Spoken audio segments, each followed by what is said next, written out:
नमस्कार दोस्तों, आप देख रहे हैं प्रकाश जायसवाल यूट्यूब चैनल। और यहाँ हम सिर्फ कहानियां नहीं सुनाते, हम उन वीरों की गाथाएं सुनाते हैं जिन्होंने अपने खून से इतिहास लिखा है। वो कहानियां जो किताबों में छोटी हैं लेकिन हकीकत में बहुत बड़ी हैं।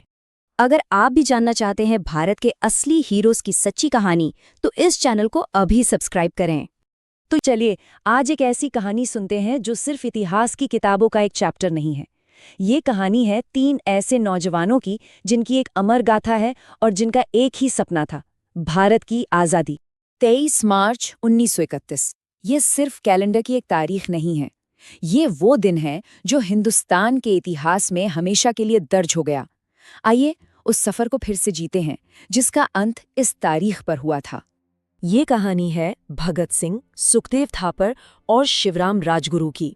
ये सिर्फ 3 नाम नहीं है, ये 3 दोस्त थे, 3 क्रांतिकारी जिनका एक ही जुनून था, एक ही सपना था, इंकलाब के जरिए आज़ादी। तो सवाल ये उठता है कि ये सब शुरू कहाँ से हुआ? क्रांति की वो पहली चिंगारी आखिर जली कैसे और कहाँ?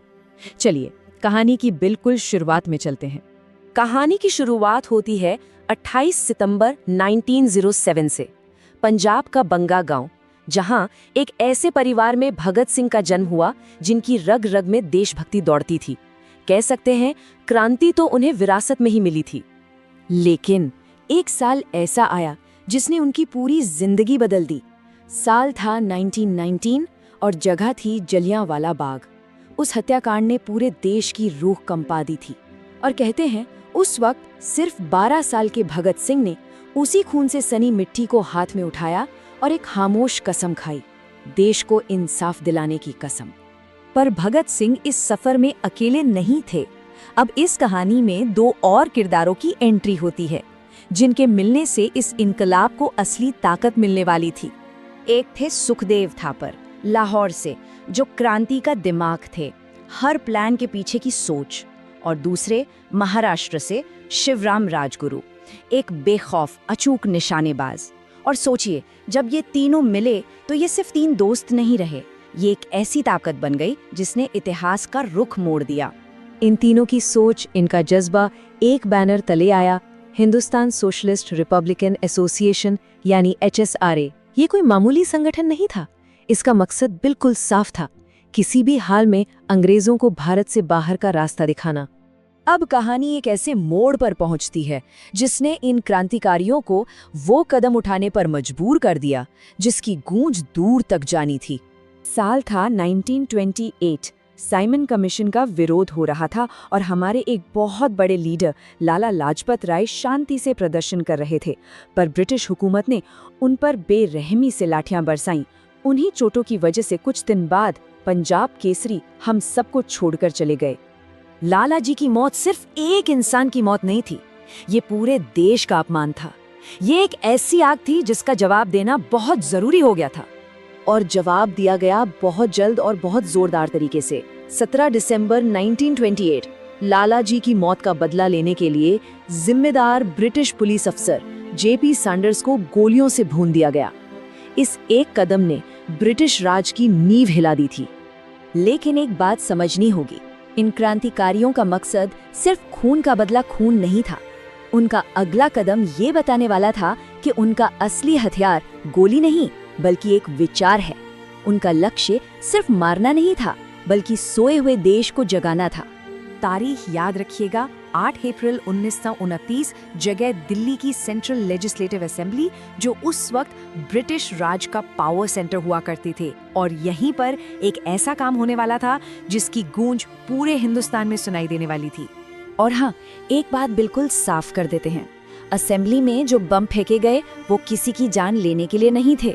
उनका मकसद था एक जोरदार धमाका करना ताकि बहरी हो चुकी अंग्रेजी हुकूमत के कानों तक आवाज पहुंचाई जा सके।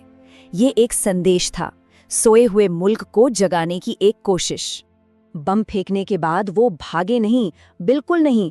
उन्होंने पर्चे फेंके और पूरी ताकत से एक नारा लगाया, इनकलाब जिंदाबाद। और फिर खुद को गिरफ्तारी के लिए पेश कर दिया। उन्होंने ये सब जानबूझकर किया ताकि उनका संदेश अखबारों के जरिए हर घर तक पहुंचे और अदालत उनके विचारों का मंच बन जाए। तो गिरफ्तारी हो गई, पर क्या इसका मतलब ये था कि संघर्ष खत्म हो गया? नहीं, बल्कि जेल की चारदीवारी के अंदर से ही एक नई और शायद उससे भी बड़ी लड़ाई शुरू हो गई थी। ये लड़ाई थी जेल में बंद हिंदुस्तानी कैदियों के हक की। खराब खाना, अमानवीय हालात, इन सब के खिलाफ उन्होंने भूख हड़ताल शुरू की। 1 दिन 2 दिन नहीं, पूरे 63 दिन की भूख हड़ताल। सोचिए क्या फौलादी इरादे रहे होंगे। 63 दिन, सोचिए, अन्न का एक दाना भी नहीं। जाहिर है शरीर कमजोर पड़ रहे थे, लेकिन उनके हौसले, उनकी आत्मा और भी मजबूत होती जा रही थी। इस भूख हड़ताल ने उन्हें क्रांति का वो चेहरा बना दिया जिसकी मिसाल आज तक दी जाती है। और अब ये कहानी अपने आखिरी सबसे भावुक पड़ाव पर आ पहुंचती है। वो पल जब शहादत ने उन्हें इतिहास के पन्नों में अमर कर दिया। 23 मार्च 1931, फांसी का दिन तय वक्त से पहले ही आ गया। लेकिन क्या वो तीनों डरे, घबराए? नहीं, बल्कि मुस्कुराते हुए फांसी के फंदे की तरफ बढ़े। कहते हैं उनके लबों पर आखिरी शब्द भी वही थे जो उनकी जिंदगी का नारा बन चुके थे, इनकलाब जिंदाबाद। उस रात उनके जिस्म तो खामोश कर दिए गए, लेकिन उनका विचार, उनकी आवाज, वो हमेशा के लिए जिंदा हो गईं। उनकी शहादत ने उन्हें सिर्फ शहीद नहीं बनाया, बल्कि आने वाली हर एक पीढ़ी के लिए हिम्मत और प्रेरणा का एक अमर प्रतीक बना दिया। तो आखिर में ये कहानी हमें एक बहुत बड़े सवाल के साथ छोड़ जाती है।